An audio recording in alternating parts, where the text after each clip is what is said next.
Сәлем, менің құрметті көрермендерім, қалдарыңыз қалай? Сіздермен бірге мен, Алма, біздің блоговый каналымыз қайттан жаңа видео шығарып жатыр. Сіздерді қатты сағынып кеттім. Көп болды шығармаған видеоның. Бірақ менде қазір өте үлкен жаңа қызығушылықтар, жаңалықтар ашып жатырмын өзім. Сондықтан да және де үйге тағы өзім бір жұмыстар алған болатын, міне оплачиваемый. И соны жасап, жаңағыдай YouTube'қа түсіруге, контент түсіруге уақыт тіпті жоқ болып кетті. Тіпті осы микрозелень туралы түсіріп едім ғой, ешкімге қызық емес екен. Соның өзінде мен көп болды жасамай кеткелі. Өйткені сондай үйге бір жұмыстар алып, соларды заказдар алып, соны жасап, қолым тимей кетті бір сөзбен. Бірақ ол менің жұмысым осындай. Ол менің жұмысым емес, ол жай осындай подработка ғой.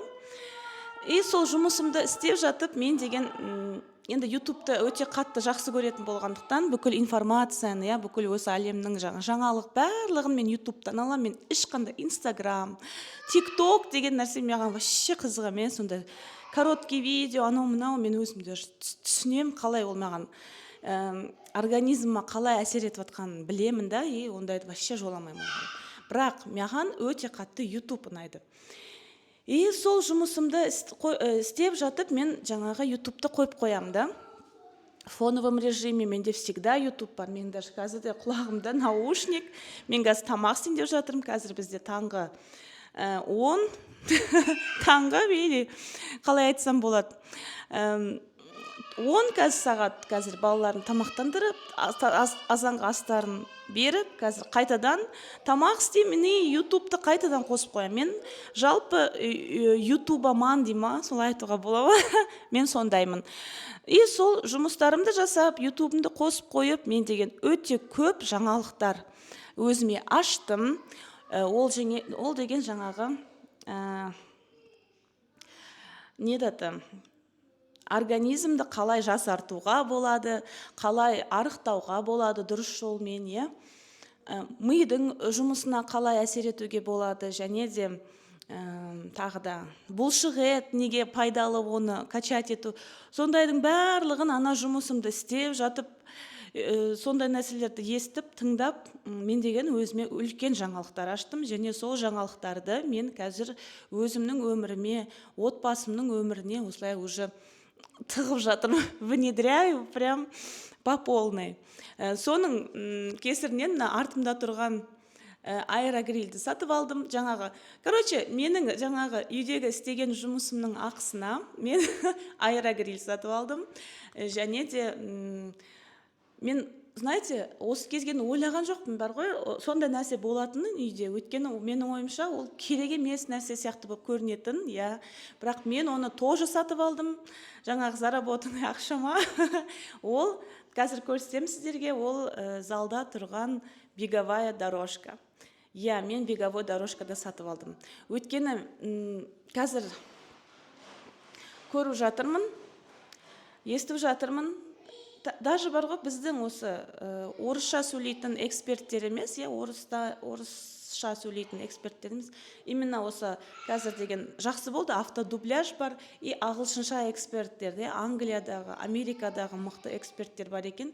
Осы организмді реттеу, жасару, мидың жұмысын, особенно қатты қазір мидың жұмысын YouTube'тан зерттеп жатырмын. И сол білгенімнің барлығын балаларыма, өзіме жаңағындай осы внедряю в жизнь, нашу жизнь, повседневную жизнь.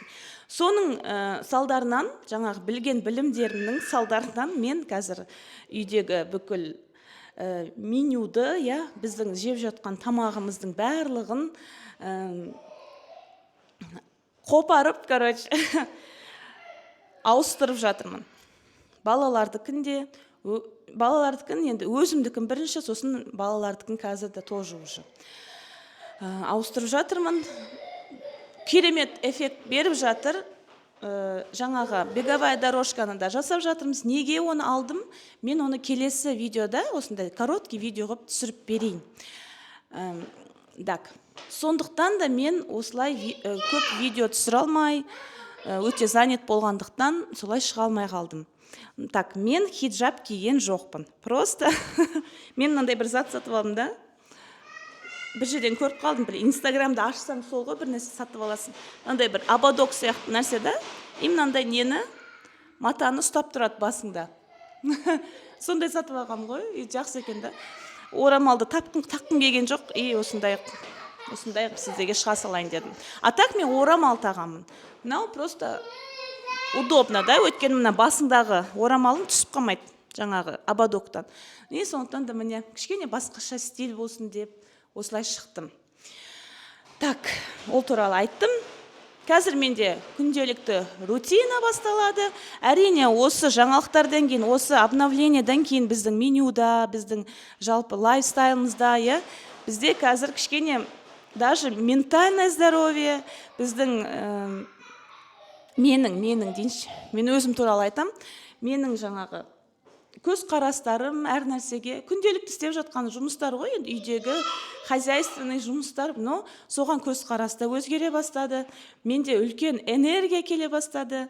Менің миыма жаңа идеялар келе бастады десем болады. Мен өз-өзімді бір жақсы сезіне бастадым. Или мүмкін ол балалардың да өсіп қалғаннан шығар. Өйткені менде осы екі қабат болып жүрген кезімдегі, мысалы, 7-ші айдан басталады менде. Екі қабат болған кезімде мен уже ментально уже Алла қаласа туамын, сосын күшті ғой, конечно, балалы болған керемет, бірақ кішкене минустар бар ғой барлық нәрсенің.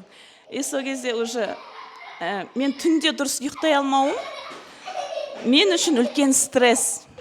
И соны ойлаудың өзі мен үшін үлкен стресс болады да. Сондықтан да түндегі ұйқы мен үшін өте маңызды нәрсе. Өйткені мен түнде дұрыс ұйықталсам, мен өз-өзімді өте жақсы сезінемін. А егер де дұрыс ұйықтамасам, менің сол күнімнің барлығы быт-шыт болады. Мен өте, мына жерде балалар, өте злая женщина болып кетемін. Сондықтан да меня уже екі қабат кезімнің 7-8 айдан болса уже үлкен бола бастайды ғой, іш уже дұрыс жүре алмайсың деген сияқты. Уже барлығы қиын, одышка пайда болады. Сол кезден бастап менде уже депрессия бастала бастайды.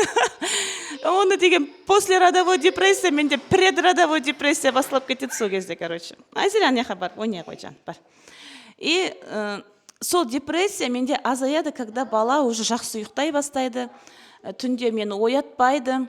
Мен сіздерге өзімнің лайфхактарымды көрсетемін, бала жақсы ұйықтасын деп, сол туралы лайфхактарымды көрсетемін, егер де менің каналыма жазылсаңыздар, әрине. Жалпы мен сосын басында бір жақсы жүріп жатты да мына канал. И қазір деген вообще микрозелень туралы жетақ просмотр болған соң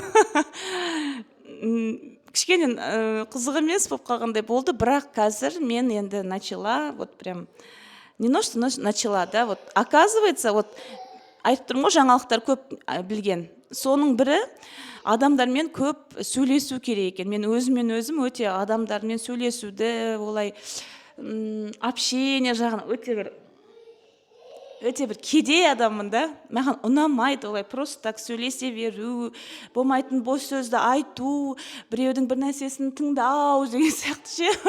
Не то, что біреуді мысалы кішкене осылай сөз келіп бір нәрсені сөйлесіп жатып, біреуді обсуждать етіп кететін жағдайлар болады ғой.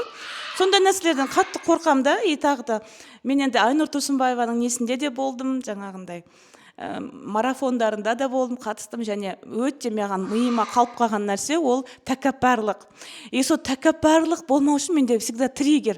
Біреуді обсуждать етіп бастап кеткен кезде, ой, короче говоря, сосын мен адамдармен өте қатты көп осылай сөйлесе бермеймін да. Бірақ осы недавно бір жаңалығым естіген.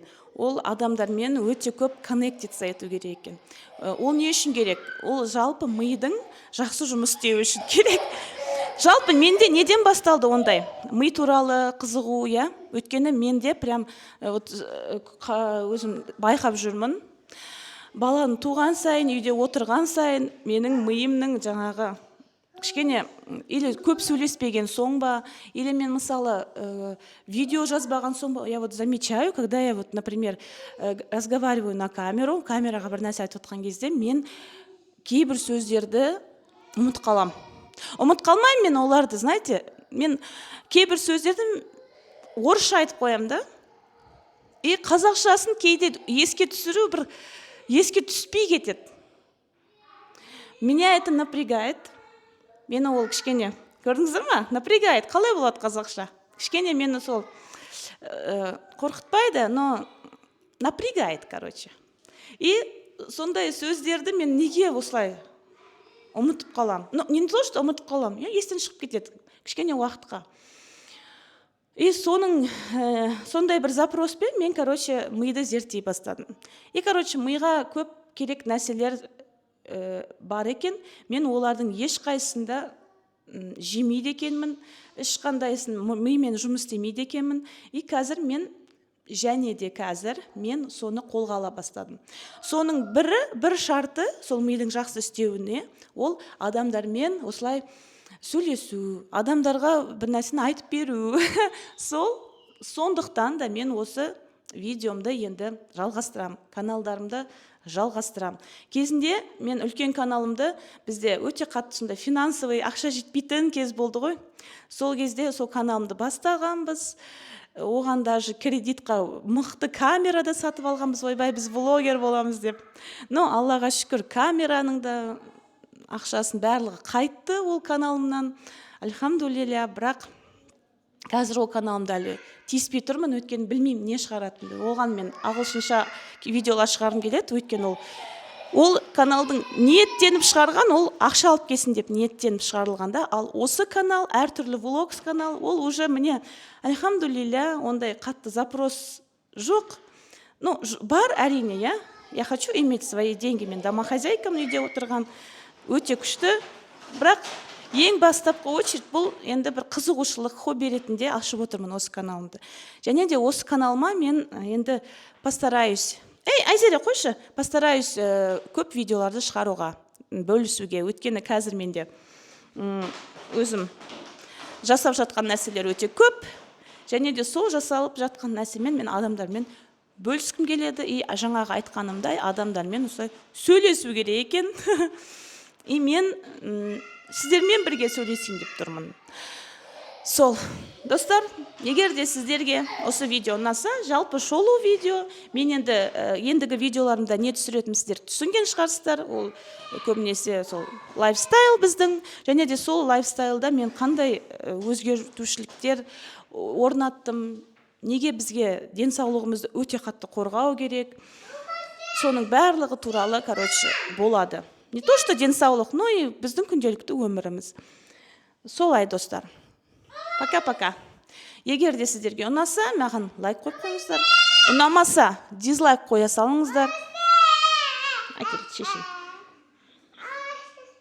Абайле. Неге оны басыңа саласың? Жарайды, достар. Пока-пока.